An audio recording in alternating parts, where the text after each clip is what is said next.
we offer customized, flexible nutritional counseling designed specifically for you. We work with diverse clientele of all different ages, different needs, and goals. Whether you are looking for fat loss, muscle gain, body composition shifts, improved health, performance, and endurance, we're here to help. All right, today we have a special interview. We have Michelle and Randy Franco from REVOLUTIONIZE USA, and they are nutritional counselors in what part of New Jersey are you guys in? We're out of Manalapan, New Jersey. Manalapan, New Jersey. And they've been friends for quite some time. Me and Michelle know each other for a while, but we can't figure out how we know each other. we still haven't figured that out, man. I don't know what it was, but I saw you at that show and we locked eyes and I'm like, I know him. Yeah. It's either from a show or from the gym or something like that. It's a small world, man. We're all connected. Yeah, absolutely. We all see each other all over the place. So you guys are husband and wife, and you have a family-run business. Yes. Where basically it's personal training, counseling people on nutrition, and even contest prep. Is that accurate? Yes. Yeah. Contest prep's like a small piece of what we do. Yeah. At this point, so like, you want me to give you the whole backstory? Absolutely. Go ahead. Yeah. So we've been in the industry for a while. I've been in, about 2005. You about the same, right? If you started college. We were personal trainers for a long time. We were working at Central State Fitness Facility together back in 2012-ish, 2013. Something like that. We both got out of previous relationships and we started working out together. About that time, she goes, "Hey, I want to do a bodybuilding show." And I'm trying to hit on her. I'm like, "I'll coach you. I've never coached an athlete at that point in my life." I go, "We'll do this." I guess that works, right? Because I thought it was only because she wanted it worked. So we did that, and we did it a little different. Now it's getting more popular, but like the flexible nutrition method, the macros and stuff. We were doing it back then, and I'm like, let me change this up a little, see if we can do this for regular people. And we did. We started working out at Starbucks and stuff. So we opened the LLC actually almost 10 years ago. Yeah, we literally met people at their homes, at Starbucks, at Dunkin' Donuts, like wherever we could meet them because we didn't have a facility yet. Okay. Yeah. So a few years later, we opened the business then. And then about 2014, we opened our first place, location over in Freehold. About a year after that, we started hiring staff because it finally got too busy for me and Michelle to meet with everybody. So we brought along our first nutritionist back then. And now, depending on the time of year, we usually between 3 and 5 nutritionists on staff right now. So it's fun. We manage them. We're over that second location in Manalapan right now. We're having a good time. Wild.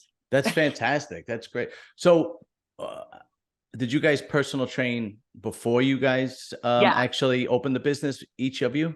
Yeah, we were both personal trainers, and I still do some stuff on the side to this day, but like that was our primary job, was personal training. And then like 25 I probably stopped training in 2015 now. So from 2005 to 2015 I was training full time, and now I really just pretend I run a business. Right. Yeah. What are your target clients? Who are the majority of your clients? Honestly, just day-to-day people. You have your average gym goers, you have your sedentary desk job workers, you have women in menopause, men and women every age, you name it. Like so we teach at the police academies. The new recruits coming in, we have to doing that this Wednesday, so that's a fun thing we do. But yeah, our main clientele of general nutrition is just regular people, whether they go to the gym or not, that's fine. And then a small percentage of that we do the contest prep, which is just me and Michelle. So we don't work with the general nutrition. That's what they do, because I always joke the girls are way more qualified than me. If I was to put in a resume for Rev now, I actually wouldn't be hired. Yeah. So it's regular people. Very cool. How do you guys get along as husband and wife and working together constantly? It's evolved. That is a good way to say it. I think that we're in a pretty good place right now, to be honest with you. Good. But it was rough for a really long time. Well, I made it rougher than it had to be, because I don't know if Michelle told you, I'm an addict. Once an addict, always an addict. I had a lot of mental health problems. So I didn't make it easy on us. And we started the LLC and bought the first building together before we got married. So we really dove headfirst into this. And we had to learn kind of how to work off each other's strengths a lot too. Yeah. Okay. Both of us, we can do it all if we wanted to, but like, we don't like doing it all. Like, I like doing what I like doing. He likes doing what he likes doing. She likes the creative. I like more the X's and O's. Yeah. So like, we work really well together. We're total opposites. But like he was saying, like, we went through several years. It was really rough, where he was trying to get through his. Yeah, I thought it was a good idea to spend profits on drugs. She thought they should be spent on the business. We disagreed. Yeah. Yeah, I said so. What, if you don't mind me asking, what kind of addiction? I joke, but I went the, I guess, normal route of, from alcohol to pills to cocaine. I don't want to say thankfully I stopped there. She gave me the ultimatum, and I did get very lucky because I ran a test after that. I did pop a fentanyl in mine, so it was cut with it. Yep. Wow. So it was getting pretty bad for a while. And you're 4.5 years sober. 4.5 sober, yeah. Yeah. Oh, good. Nice to hear. Good. Yeah, That's good I say if it wasn't for her and my family, I wouldn't have been sober. But she goes, listen, you're about to lose Rev, you're about to lose me, you're about to lose your family. What are you going to do? And I went cold turkey. Right. Like he went cold turkey. Like everything just stops. And then I got on the right mental health meds, and that really fixed it. Yeah, I mean, the underlying thing was his mental health struggles and mental illness. So after he had gotten sober, we realized there's still more work that needs to be done. And he finally sought out professional help, got medicated, the correct medication, and it literally changed his life, saved his life. Great. Saved his life 1,000%. He's a completely different person. That's good to hear. It really is. Because what's odd is like, as I've been doing the YouTube channel and now I have the show on muscular development, the more people I meet in fitness and bodybuilding, the more common that story is. Yeah. It's almost like you're trading one addiction for a better addiction, if that makes sense. Yeah, and that's what happened at the time. It's funny. I always not complain, but every now and then I talk to Michelle, because now that I'm on meds, I've been diagnosed with a lot of things, whether it's a bipolar or BPD, whatever you want to say. But I joke, I go, I miss my manic. She goes, no, you don't. She goes, you may think you were productive. Yeah. Yeah. Anymore, and it's so much better. But when he was like that, he was scary. But for me, I'm like, it's great. Got so much stuff done. Yeah. But he's been freaking awesome. Yeah, and now you can step back, focus, and you can assess situations. You handle things a little less impulsively and a little more. You step back and you think. Yeah. Okay, good. Well, I'm glad that you are clean and sober, and I'm glad you have a prosperous relationship and business because it benefits both of us. Yeah.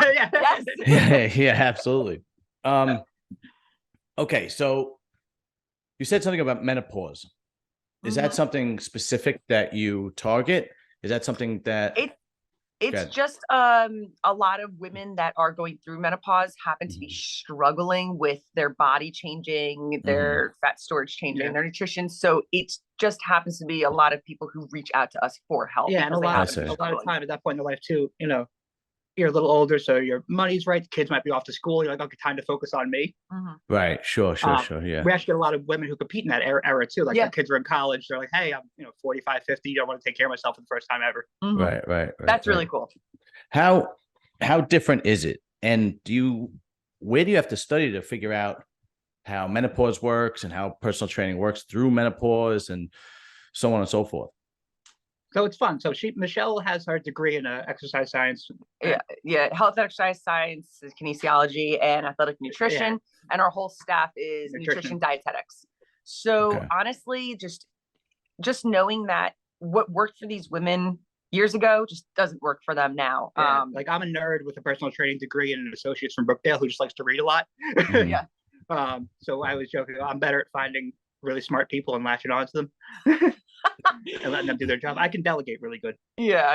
And then in the end, you figure out what the right nutrition is for them and to optimize their hormones and whatnot. But to just give them accountability is the other component of it. And a lot of times we do work in tandem with a hormone replacement or their doctors. In some even more extreme situations, a dietitian, if it's an eating disorder situation that brought on an early menopause or something. Yeah, we have a really good professional circle that we work with. So we are constantly referring out or working with other professionals that that specialize in the exact need of the client. Yeah, like every now and then we'll do like seminars and Instagram lives. We'll bring on therapists, we'll bring on pharmacists, we'll bring on people from different industries to really give people that's their 100% scope of practice. But it sounds like you guys are more advanced than a regular personal trainer, because if you're working with people that have menopause or eating disorders or mental disorders, I mean, it sounds like you're far more advanced and far more educated than any regular personal trainer. So like if somebody like me were to walk in, it almost seems like it would be like a piece of cake for you guys where, the clients that are really struggling with the problems that you mentioned, it seems like that would be more of a challenge and thereby making regular personal training like a cinch, if that makes sense. That's why I kind of like doing contest prep. And I joke with people like, I want to work with you for nutrition. I go, I'm actually not the best option for your regular nutrition, because I'm not as talented or as knowledgeable as everybody else on the staff in terms of working with those extra situations, or with someone who's maybe struggling with more of the basics. So for me, working with a bodybuilder is easy as heck. You tell them to eat shit, they eat shit. You know, they don't have to. Yeah, that's the truth. It really is. As long as they're actually motivated and in it for the right reasons, it's easy. It's just math, right? You know. Okay. But have you ever had in contest prep? Do you ever have somebody that hires you, pays you on time, and doesn't do what you say? I wish I could say no. Yeah. But it's fun. That's why Michelle actually started screening contest prep clients. So we screen all of our clients. I'd spoken to you, I think, a little bit about this when we had spoke previously. Is anybody who's interested in contest prep must start in our lifestyle nutrition program with our nutritionist staff. We need to see if they can actually follow a plan, that they're willing to dedicate themselves to the plan, that they're consistent, that they're willing to work hard and so forth. And if they can handle that and we can get their body to where it needs to be like 16, 20 weeks out from contest prep, then they can evolve into the contest prep. However, you have people that they don't even make it through 2 weeks. They can't they can't adhere to a plan. There's red flags as far as eating disorder or disordered eating. Or sometimes too many cooks in the kitchen sort of deal. Yeah, like everybody's chirping in their ear and their boyfriend's a trainer.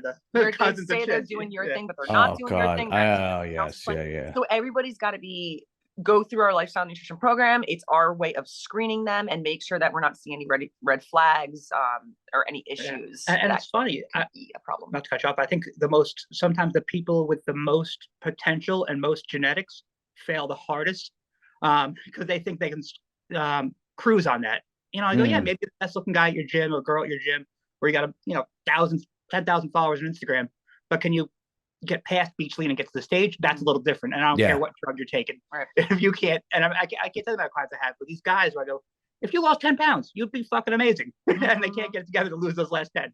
No, we were actually having this conversation on muscular development, that there are plenty of people that have all the tools and just don't have the drive. Yeah. And it's unfortunate, because you could look at them. We talked about a couple of pro bodybuilders that kind of made it on their genetics, and they can't seem to make it past that. And if you don't have that mentality, you might as well just throw the towel in, because it's just not going to work. And what's funny is that there have been people that have the drive with half the genetics and make it all the way because they have the drive. And, case in point is Dorian Yates. He had great genetics, but not the best. But his drive was unmatchable, right? And I think ambition and drive and a champion mindset far supersedes genetics. I agree. Yes. My favorite in that term, I think, is Sean Clarida right now. You watch his evolution. And if you're a pro, you have good genetics. But like you said, there's Phil Heath genetics and there's everybody else genetics. Right. It's the guy's honest truth. Yeah. Sean Clarida is he has put himself in a different category now. 100%. It's just unbelievable. By far, as far as I'm concerned, by far the greatest bodybuilder under 200 pounds ever walked the planet. And now we decided, well, I'm just going to throw my hat in the ring and go up against the big boys.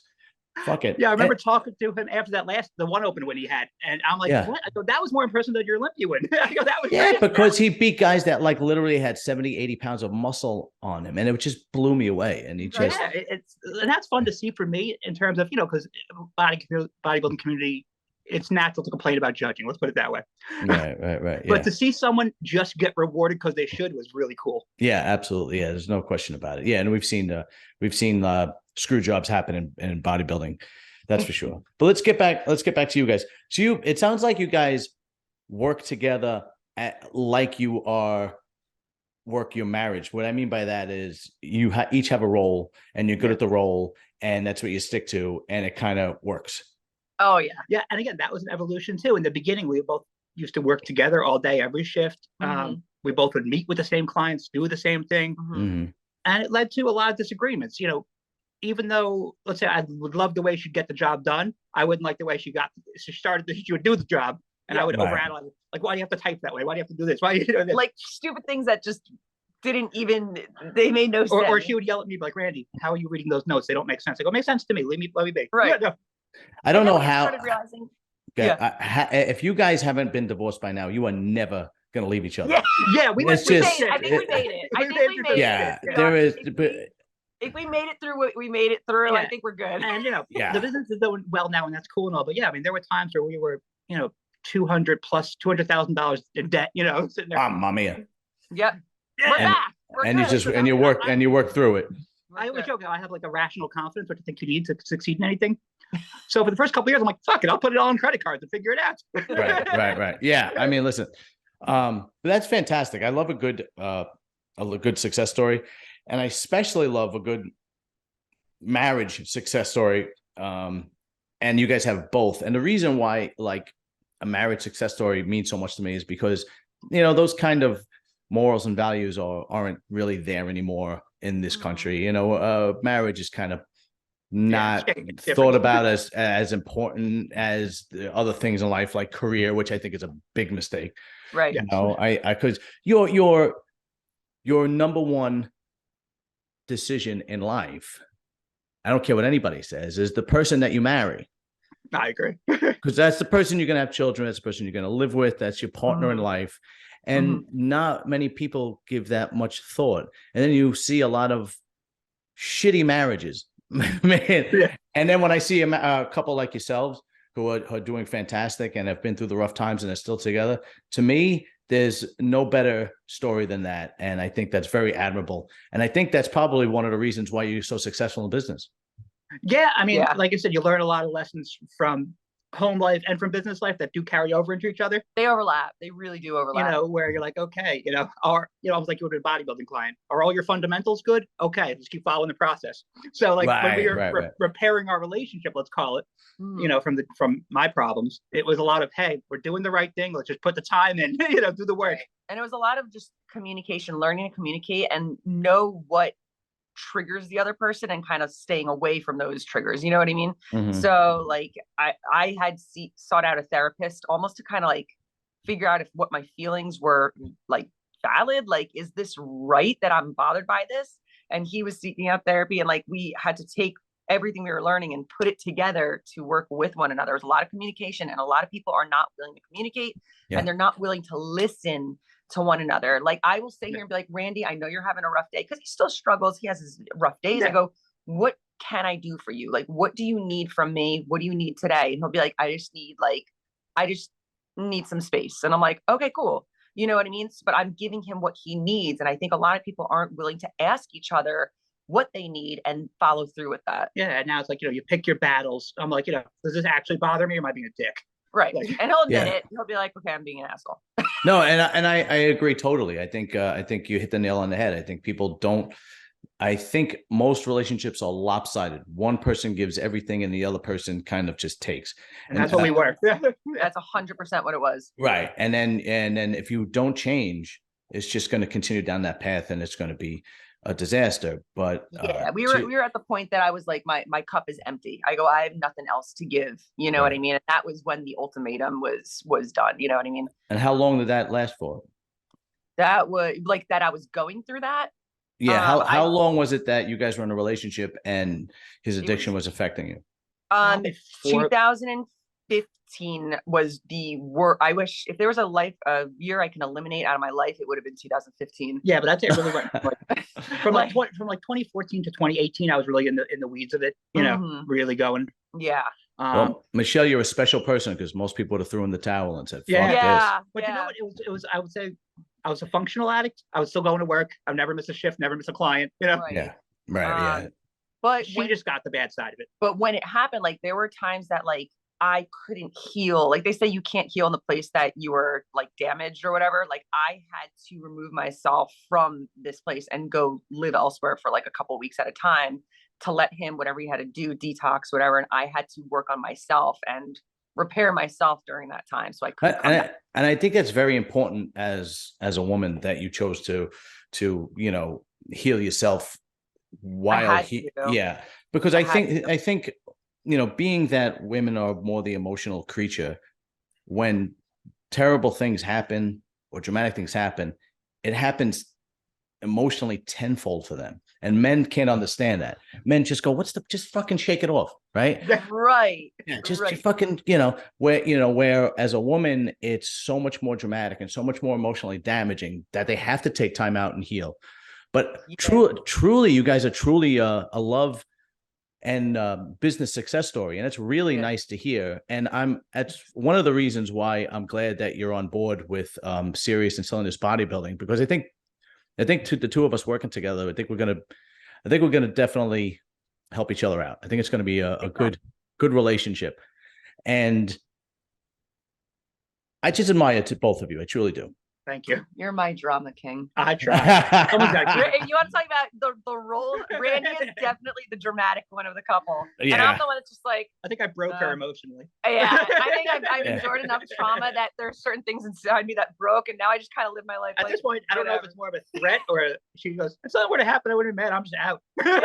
I'm like, I'm good. She'll take the business, take everything. I'm just taking my money and moving to freaking Bali. When I say I've been through the worst, I've been through the worst. Yeah, but you know what? If it works, it works. I call it I'm experienced now. Yeah. I'm experienced.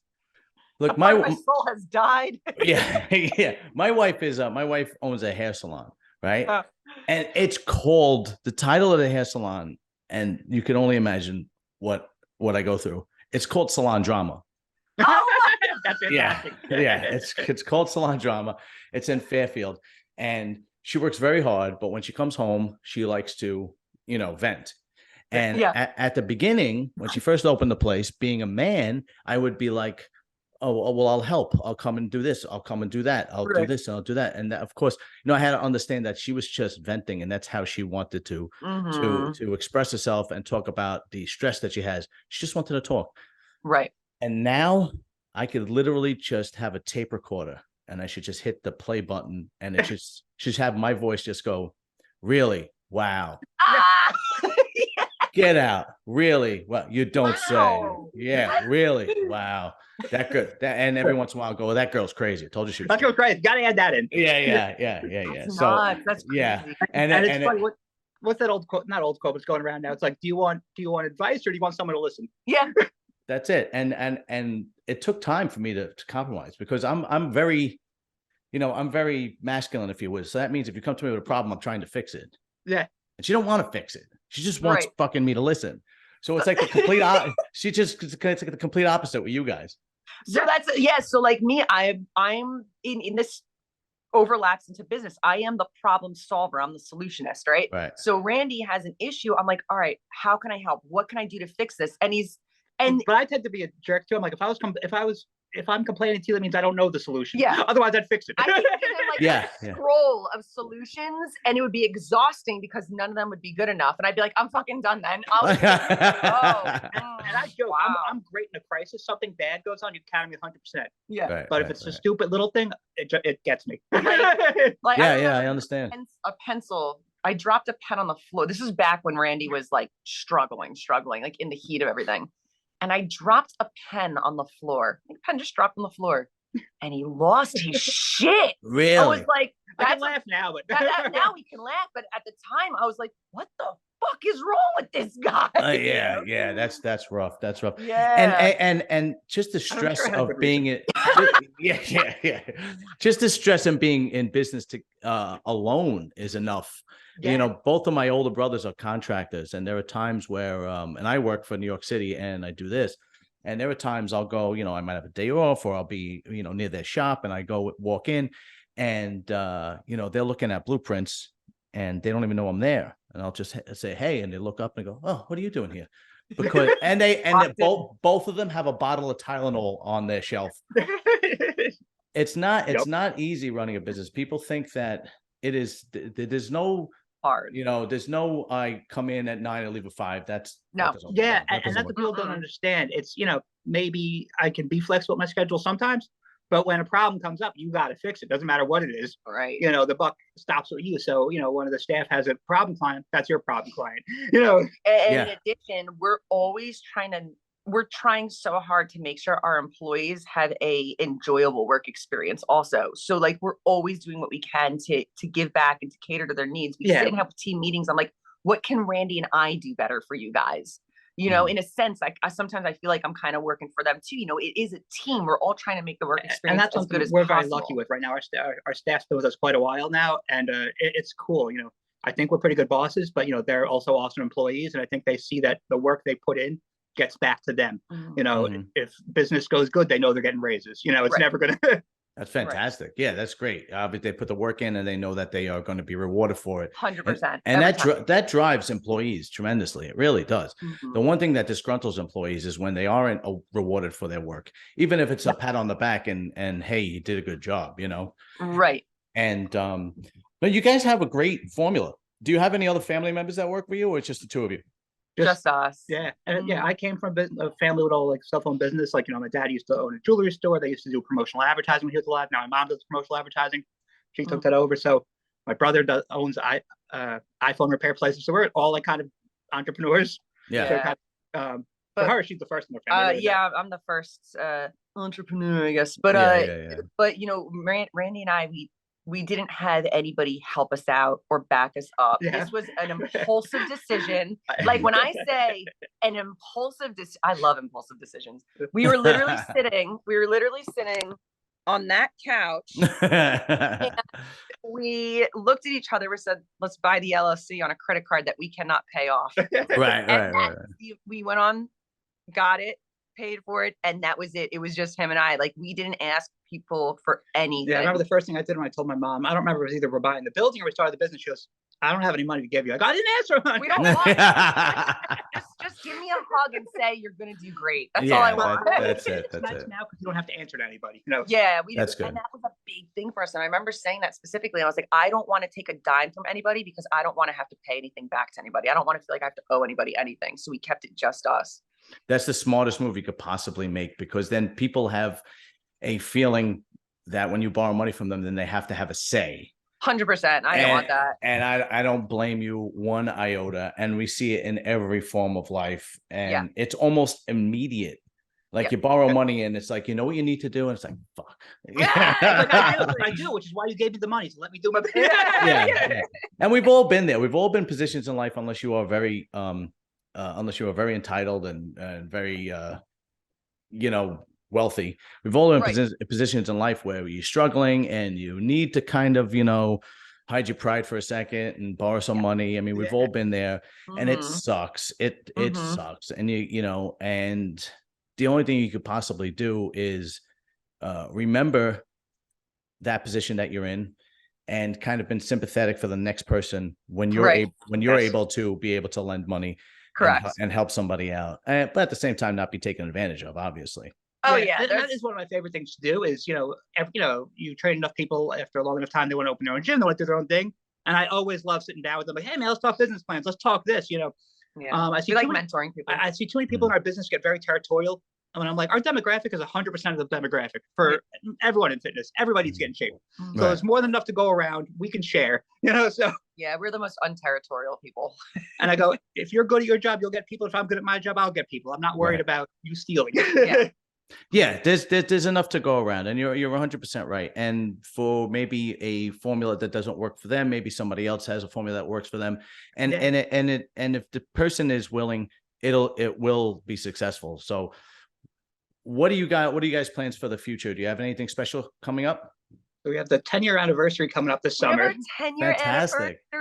Of the Revolutionize. Yeah, I figured that. Yeah. In June. I forget the exact date. Years. So we'll probably be doing chaos. So we'll probably throw something for that. Oh yeah, we'll definitely have a gathering of sorts. Well, you gotta invite me. Oh, you will be there, good sir. Definitely be food. I know. Yeah, we will feed you. Good. Yeah, I would definitely be there. Hired an outside marketing person, so we're trying to grow in that sense. We've gotten to this point with no true advertising. Yeah, everything has been word of mouth. A couple ads here, We used to run the billboards once a year for Christmas time. Yeah, but in the end, all of our leads are word of mouth or referrals. People are super happy at Revolutionize. They're happy with the results. They're happy with the support system, and they just tell their friend. And that's always been important to us. We do offer kickbacks. So like if you refer a friend, we want to give you, we want to compensate you. So there's that. And so we're really trying to, grow a little bit, reinvest that money and do the right thing. And it's cool. The guy we're working with, we have a neat relationship where I told him, I consider you an employee and part of us. I want to grow together. I'm not looking at this as I'm paying you, and if you don't do your job in a day, it's over. I go, let's do this together. I want to see them. Yeah, people want to be part of the family. They want to be part of the business. They want to know that they put some effort and time into a growing business, and it's very fulfilling when it works out that way. Yeah. So, Revolutionize USA Nutritional Counseling. How can people get in touch with you? If they go to our website, revolutionizenj.com, all of our information is there. They can email us at revolutionizenj@gmail.com. We're still at Gmail. We still have problems. 10 years later, we still haven't changed our email address. And then they can call us. Social media. And our social media, Revolutionize USA on Instagram, Revolutionize Nutrition on Facebook. Yeah, if you Google us, we're all over the place. Those are run by Michelle, the social media, so you'll be getting in touch with her. Yes. The emails go to the customer service team. They'll be helping you. Yep. And then we do complimentary initial consultations and Fit 3D scans for everybody. So you come in, you do a consultation, you get a Fit 3D scan, you sit with a nutritionist. They learn about you, you learn about our program. If you choose to sign up, we get you set up and you have constant contact with your nutritionist, weekly follow-ups with your nutritionist, Fit 3D scans every other week. And all the pricing and everything's on the website. I always joke, I go, I don't want you to come in and be just, not know what you're getting into. We're transparent. I don't want to sell you on something you don't want to be here for, So. I want you to know what you're buying before you even come through the doors. Like, you know what I mean? Like, because you don't want to waste anybody's time. But we're very big on just being upfront and transparent with everybody. And I think that's why they like working with us. Okay, great. So all of those links, your email, your Instagram, your website will be in the description area in this YouTube interview. And obviously I will also put it in the description area in the actual listening podcast when people look up the podcast on Apple, iTunes, and Spotify. So it'd be easy to get in touch with you. And thank you very much. And I appreciate you guys coming on, and we will definitely be in touch. And remember, Revolutionize USA. Go there and get in shape. Thank you so much. And remember to like and subscribe to the brand new Serious and Hilarious Bodybuilding channel. Yes. Definitely. Right. If you haven't heard, this has happened to your first one. He's got good stuff. Like and subscribe. That's right. Like and subscribe. All right, guys. Thank you very much. Thank you so much, Sean. Have a good week. All right. Bye-bye. Bye.